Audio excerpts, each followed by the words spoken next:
Hello everyone, welcome back to my class. Our today's topic is intelligence.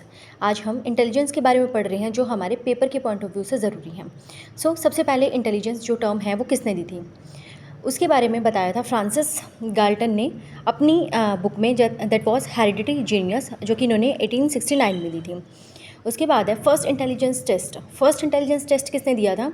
Alfred Bini and उनके एक student थे Simon, उन्होंने दिया था। उसके बाद अब हम बात करते हैं कि इंटेलिजेंस होती क्या है।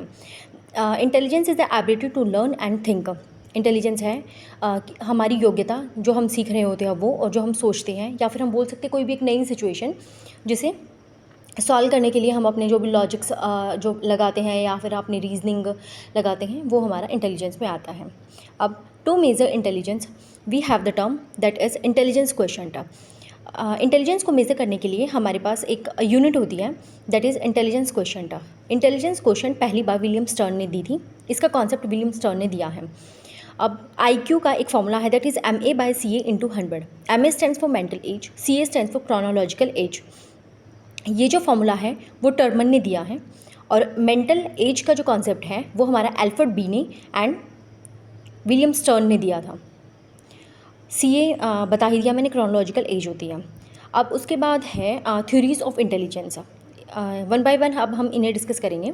सबसे पहले है one factor theory. One factor theory was given by Alfred बीने। वन फैक्टर थ्योरी जो है वो एल्फ्रेड बीने ने दी थी। एल्फ्रेड बीने ने बताया कि इंटेलिजेंस जो है वो एक सिंगल फैक्टर है और उसे सब डिवाइड नहीं किया जा सकता। ये है इसका एक मेन पॉइंट, और इतना ही इनफ है। अगर पेपर में पूछा जाता है तो यही पूछा जाएगा। मेन तो यही पूछा जाता है कि भाई वन फैक्टर थ्योरी जो है वो किसने दी थी, तो दैट वाज एल्फ्रेड बीने। अब सेकंड थ्योरी है two factor theory. Two factor theory was given by Charles Spearman. अब चार्ल्स स्पेरमैन ने क्या बताया कि इंटेलिजेंस जो है वो दो तरीके की इन्होंने बताई है। एक तो बताया इन्होंने फ्लूइड इंटेलिजेंस, और दूसरी बताई है इन्होंने दो तरीके की इंटेलिजेंस बताई। एक बताई इन्होंने जनरल, और एक बताई है स्पेसिफिक इंटेलिजेंस। इनके ये दो पॉइंट्स थे। तीसरा है ग्रुप फैक्टर थ्योरी और primary mental abilities. Group factor theory and primary mental abilities was given by the Louis Leon Thurstone. इन्होंने दी है ग्रुप फैक्टर थ्योरी। अब इन्होंने क्या बताया कि जो इंटेलिजेंस है वो एक सिंगल ना होके एंटिटी ना होके वो कई तरीके की हो सकती है। These are SPNV WMR। ये एक शॉर्ट फॉर्म है, एक ट्रिक बोल सकते हो आप याद करने के लिए।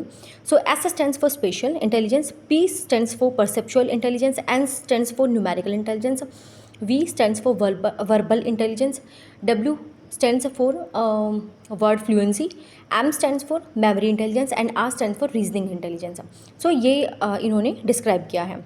उसके बाद आता है fluid and crystallised theory by Raymond Cattell. Fluid and crystallised theory दी है रेमंड कैटल ने। उन्होंने क्या बताया कि इंटेलिजेंस जो है वो दो तरीके की हो सकती है, एक फ्लूइड इंटेलिजेंस, एक क्रिस्टलाइज्ड इंटेलिजेंस। अब फ्लूइड इंटेलिजेंस के अंदर इन्होंने क्या बताया, एक एग्जाम्पल से हम समझते हैं। जैसे कोई भी एक नई सिचुएशन है, उस नई सिचुएशन को डील करने के लिए हम जो भी अपने लॉजिक्स रीजन्स अप्लाई करते हैं उसके ऊपर, वो आएगा हमारा फ्लूइड इंटेलिजेंस के अंदर। इसमें हमें पहले से कुछ नहीं पता होता, सब कुछ नया होता है, एक नया एक्सपीरियंस हम इसके अंदर लेते हैं। तो उसके दूसरा जो है वो क्रिस्टलाइज्ड इंटेलिजेंस इन्होंने बताया। क्रिस्टलाइज्ड इंटेलिजेंस के अंदर इन्होंने बताया कि ये जो है पूरी लाइफ में जो भी आपने एक्सपीरियंसेस गेन किए हैं, अपने स्किल्स जो भी आपने